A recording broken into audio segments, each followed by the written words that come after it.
Hello, listening squirrels. Hazel is peeking out. Her twin, is that Nutty Buddy? Yeah, that's Nutty Buddy. I've forgotten this one's name. Anyway, Hazelnut, get it? And one of my squirrels named her that, and I can't remember who it was way back when I asked for names on the comment when I first got her. I think Jeannie gifted me that one. Anyway, let's get back to Rilla of Ingleside. Chapter 2 is called Dew, D-E-W, of Morning. Outside, the Ingleside lawn was full of golden pools of sunshine and plots of alluring shadows. Rilla Blythe was swinging in the hammock under the big Scotch pine. Gertrude Oliver sat at its roots beside her, and Walter was stretched at full length on the grass, lost in a romance of chivalry wherein old heroes and beauties of dead and gone centuries lived vividly. Sorry. I forgot to put the do not disturb. Dead and gone centuries lived vividly again for him. Rilla was the baby of the Blythe family and was in a chronic state of secret indignation because nobody believed she was grown up. She was so nearly 15 that she called herself that, and she was quite as tall as Di and Nan. Also, she was nearly as pretty as Susan believed her to be. She had great, dreamy, hazel eyes, a milky skin dappled with little golden freckles, and delicately arched eyebrows, giving her a demure, questioning look which made people, especially lads in their teens, want to answer it.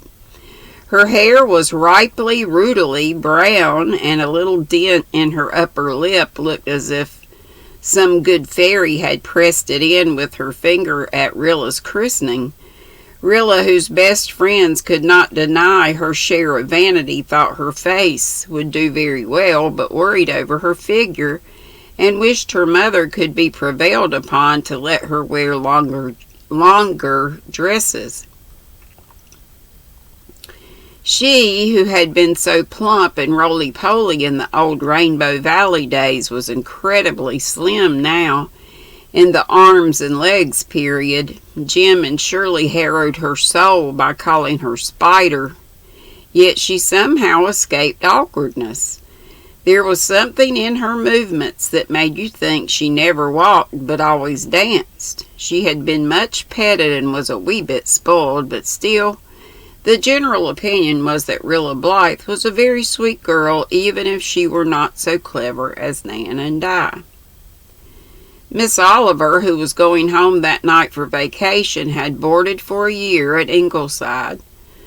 The Blythes had taken her to please Rilla, who was fathoms deep in love with her teacher, and was even willing to share her room, since no other was available. Gertrude Oliver was 28, and life had been a struggle for her. She was a striking-looking girl with rather sad, almond-shaped brown eyes, a clever, rather mocking mouth, and enormous masses of black hair twisted about her head. She was not pretty, but there was a certain charm of interest and mystery in her face, and Rilla found her fascinating. Even her occasional moods of gloom and cynicism had allurement for Rilla. These moods came only when Miss Oliver was tired. At all other times she was a stimulating companion, and the gay set at Ingleside never remembered that she was so much older than themselves. Walter and Rilla were her favorites, and she was the confidant of the secret wishes and aspirations of both. She knew that Rilla longed to be out, to go to parties as Nan and Di did, and to have dainty evening dresses, and yes, there's no mincing matters, beaux. In the plural at that. As for Walter, Miss Oliver knew that he had written a sequence of sonnets to Rosamond, i.e., Faith Meredith, and that he aimed at a professorship of English literature in some big college. She knew his passionate love of beauty and his equally passionate hatred of ugliness. She knew his strength and his weakness. Walter was, as ever, the handsomest of the Ingleside boys. Miss Oliver found pleasure in looking at him for his good looks. He was so exactly like what she would have liked her own son to be. Glossy black hair, brilliant dark gray eyes, faultless features, and a poet to his fingertips. That sonnet sequence was really a remarkable thing for a lad of 20 to write. Miss Oliver was no partial critic, and she knew that Walter Blythe had a wonderful gift. Rilla loved Walter with all her heart. He never teased her as Jim and Shirley did. He never called her Spider. His pet name for her was Rilla my Rilla, a little pun on her real name, Marilla. She had been named after Aunt Marilla of Green Gables, but Aunt Marilla had died, before Rilla was old enough to know her very well. I knew it was coming, but gee whiz. And Rilla detested the name as being horribly old-fashioned and prim. Why couldn't they have called her by her first name, Bertha? Ew. Which was beautiful and dignified instead of that silly Rilla. She did not mind Walter's version, but nobody else was allowed to call her that except Miss Oliver now and then. Rilla my Rilla, and Walter's musical voice sounded very beautiful to her, like the lilt and ripple of some silvery brook. She would have died for Walter if it would have done him any good, so she told Miss Oliver. Rilla was as fond of italics as most girls of 15 are, and the bitterest drop in her cup was her suspicion that he told Di more of his secrets than he told her. He thinks I'm not grown up enough to understand, she had once lamented rebelliously to Miss Oliver, but I am. And I would never tell them to a single soul, not even to you, Miss Oliver, and I tell you all my own. I just couldn't be happy if I had any secret from you, dearest. But I would never betray his. I tell him everything. I even show him my diary, and it hurts me dreadfully when he doesn't tell me things. He shows me all his poems, though. They are marvelous, Miss Oliver. Oh, I just live in the hope that some day I shall be to Walter what Wordsworth's sister Dorothy was to him. Wordsworth never wrote anything like Walter's poems, nor Tennyson either. I wouldn't say just that. Both of them wrote a great deal of trash, said Miss Oliver dryly. Then, repenting she saw a hurt look in Rilla's eyes, she added hastily, "But I believe Walter will be a great poet too, some day, and you will have more of his confidence as you grow older." When Walter was in the hospital with typhoid last year, I was almost crazy, sighed Rilla a little importantly. They never told me how ill he really was until it was all over. Father wouldn't let them. I'm glad I didn't know. I couldn't have borne it. I cried myself to sleep every night as it was.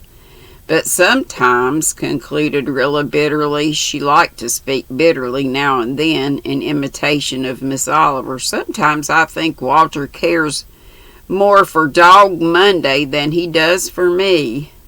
Dog Monday?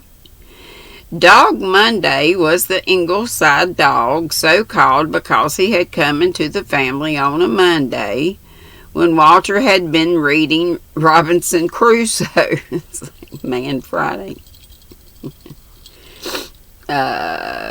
He really belonged to Jim, but was much attached to Walter also. He was lying beside Walter now, with nose snuggled against his arm, thumping his tail rapturously whenever Walter gave him an absent pat. Monday was not a collie or a setter or a hound or a Newfoundland. He was just, as Jim said, plain dog. Very plain dog, uncharitable people added. Certainly Monday's looks were not his strong point. Black spots were scattered at random over his yellow carcass, one of them apparently blotting out an eye. His ears were in tatters, for Monday was never successful in affairs of honor. But he possessed one talisman. He knew that not all dogs could be handsome or eloquent or victorious, but that every dog could love. Inside his homely hide beat the most affectionate, loyal, faithful heart of any dog, since dogs were, and something looked out of his brown eyes that was nearer akin to a soul than any theologian would allow. Everybody at Ingleside was fond of him, even Susan, although his one unfortunate propensity of sneaking into the spare room and going to sleep on the bed tried her affection sorely.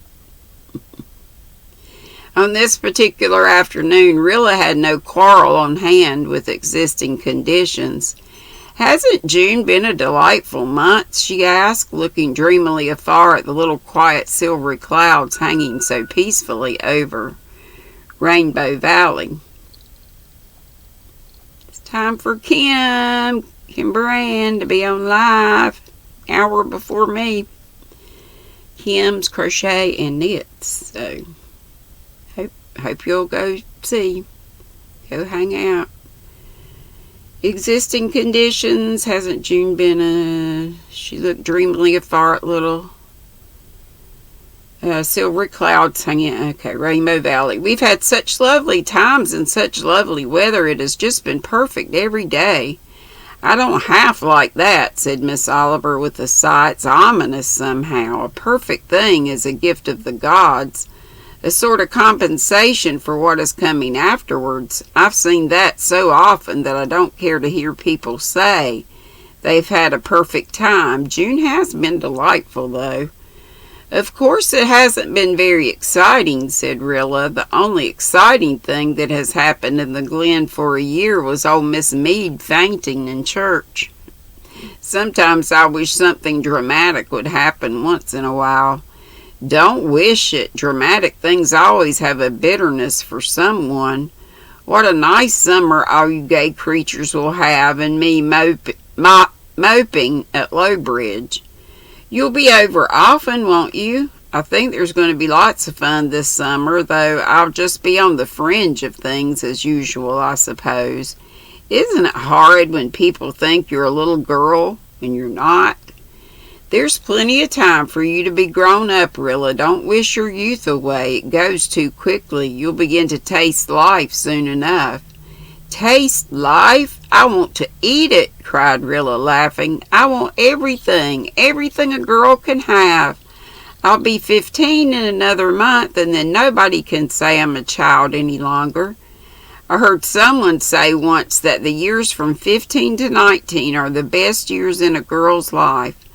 I'm going to make them perfectly splendid. Just fill them with fun. There's no use thinking about what you're going to do. You're tolerably sure not to do it." "Oh, but you do get a lot of fun out of the thinking," cried Rilla. "You think of nothing but fun, you monkey," said Miss Oliver indulgently, reflecting that Rilla's chin was really the last word in chins. "Well, what else is 15 for? But have you any notion of going to college this fall?" "No, nor any other fall. I don't want to. I never cared for all those ologies and isms Nan and Di are so crazy about. And there's 5 of us going to college already. Surely that's enough. There's bound to be one dunce in every family. I'm quite willing to be a dunce if I can be a pretty, popular, delightful one. I can't be clever. I have no talent at all, and you can't imagine how comfortable it is. Nobody expects me to do anything, so I'm never pestered to do it. And I can't be a housewifely cooking creature either. I hate sewing and dusting, and when Susan couldn't teach me how to make biscuits, nobody could. Father says I toil not, neither do I spin. Therefore I must be a lily of the field," concluded Rilla with another laugh. You're too young to give up your studies altogether, Rilla. Old Mother will put me through a course of reading next winter. It will polish up her BA degree. Luckily, I like reading. Don't look at me so sorrowfully and so disapprovingly, dearest. I can't be sober and serious. Everything looks so rosy and rainbowy to me. Next month I'll be 15, and next year 16, and the year after that 17. Could anything be more enchanting? Rap wood, said Gertrude Oliver, half laughingly, half serious. Rap wood, Rilla, my Rilla. Knock on wood. And that takes us to chapter 3 that we'll read tomorrow, called Moonlit Mirth. And that's it for today. And I will be on in less than an hour. So I'm going to Kim's Crochet and Knits. If you see this 2-ish on Saturday, whatever day this is, February 27th? Yeah. See you, love you, be sweet, don't be ugly. Bye-bye.